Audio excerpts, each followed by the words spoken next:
বন্ধু, বেচা অবস্থা ভালো না। কি করা যায়? কি করলে বেচা কিনা বাড়ে কত? এতটুকু সমস্যা তুই কিন্তু চিন্তা করিস না, আমার বাপের ভালো দোয়া জানে, দোয়া অনেক মানুষের কাজে দিচ্ছে।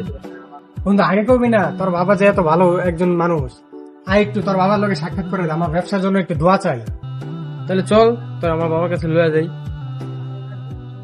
আগে তো কমিশনে খারাপ করে দিতে আসার অঞ্চল নাকি এখানে বেতন করতে এখন তো আছে একটু আব্বু, কিসে ক? আমার বন্ধু নতুন দোকান দিচ্ছে, কিন্তু ওর ব্যবসা বাণিজ্য প্রচুর খারাপ। আমি তোমার কাছে লয়েছি, একটু দোয়া করে দাও ভালো করে। আঙ্কেল, এক সপ্তাহ হয়ে গেছে আমি দোকান করছি, এখন তো একটা কাস্টমার আসে না, শনিবারটাই করতে পারিনি। আপনি একটু দোয়া করে দেন না আমার দোকানের জন্য আর আমার জন্য, যেন একটু বেচা কেনা বাড়ে। ও আচ্ছা বাবা, তুমি কোনো টেনশন করো না। আল্লাহর রহমতে তোমার কালকে ভালো বেচা কিনা হইব। হ্যাঁ, আর কালকের প্রথম কাস্টমারে আমি তোমার দোকানে যাবো। আমার কাছে অনেক বেচা কিনা করতে হবে, আমার অনেক মাল খামানা লাগবে। ও আচ্ছা বাবা, তুমি তো বললা না তোমার কিসের দোকান?